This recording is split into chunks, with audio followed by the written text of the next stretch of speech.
केंद्र और राज्य के मध्य संबंधों की अपनी इस चर्चा को आगे बढ़ाते हुए नमस्कार दोस्तों, मेरा नाम है अनुपमा और आपका स्वागत है हमारे चैनल प्रवाह में। दोस्तों, अपनी इस सीरीज़ में हम केंद्र और राज्य के आपसी संबंधों के विषय में जो बातें कर रहे हैं उसको आगे बढ़ाते हुए आइए आज बात करते हैं कार्यों के पारस्परिक प्रतिनिधित्व और केंद्र व राज्यों के बीच सहयोग की, और साथ ही साथ हम बात करेंगे लोक सेवा आयोग और अखिल भारतीय सेवाओं की भी। केंद्र और राज्यों के मध्य विधायी शक्तियों का विभाजन कठोर है और इसी तरह केंद्र अपनी विधायी शक्ति राज्य को नहीं दे सकती, जबकि कोई इकलौता राज्य सूची पर संसद से कानून बनाने को नहीं कह सकता। कार्यपालिका शक्तियों का बंटवारा सामान्यतः विधायी शक्तियों के बंटवारे का ही अनुसरण करता है, परंतु कार्यपालिका क्षेत्र में ऐसा कठोर बंटवारा टकराव को जन्म दे सकता है। संविधान ने कठोरता एवं विभेदता को हटाने के लिए एक कार्यकारी अंतर सरकारी प्रतिनिधिमंडल बनाया है। इस तरह राष्ट्रपति राज्य सरकार की सहमति पर केंद्र के किसी कार्यकारी कार्य को उसे सौंप सकता है, और इसी तरह एक राज्य का राज्यपाल केंद्र की सहमति पर उसके कार्य को राज्य में कराता है। आपसी समझौते का यह मामला सशर्त या बिना किसी शर्त के हो सकता है। संविधान केंद्र कार्यकारी कार्यों को राज्य द्वारा निष्पादित करने में संबंध में यह प्रावधान करता है कि केंद्र राज्यों की बिना सहमति परिस्थितिवश ऐसा कर सकते हैं, किंतु ऐसी स्थिति में यह कार्य संसद द्वारा किया जाएगा, न कि राष्ट्रपति द्वारा। इस प्रकार संघीय सूची के विषय पर संसद द्वारा बनाया गया कानून केंद्र के संबंध में शक्तियों का आवंटन एवं करारोपण का अधिकार राज्यों को उसकी सहमति के बिना दे सकता है। हालांकि यही कार्य राज्यों द्वारा नहीं किया जा सकता है। इस व्याख्या से स्पष्ट है कि केंद्र एवं राज्यों के मध्य पारस्परिक सहयोग या तो आपसी सहमति या विधान के द्वारा स्थापित किया जा सकता है, जहां केंद्र दोनों रीतियों का प्रयोग कर सकता है, वहीं राज्य केवल प्रथम रीति का ही प्रयोग करता है।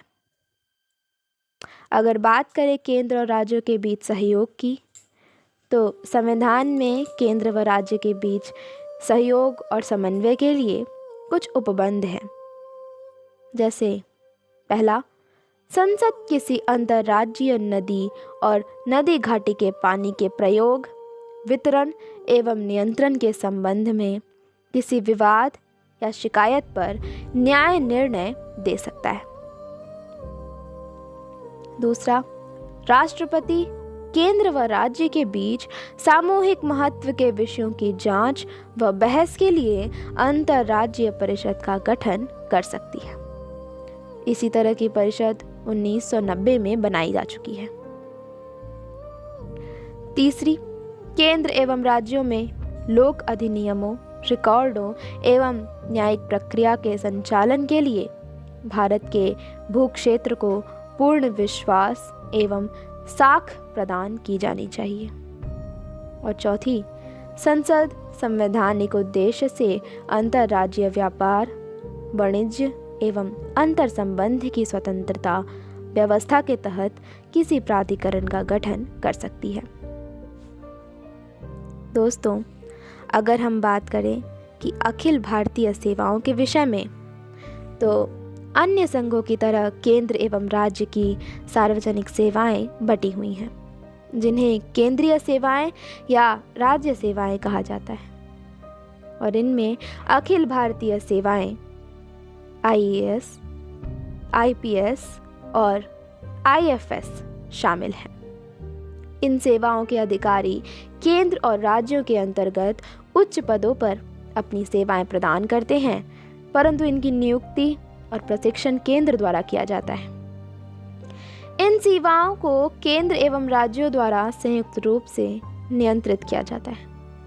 इन पर पूर्ण नियंत्रण केंद्र सरकार का एवं तत्कालिक नियंत्रण राज्य सरकार का रहता है।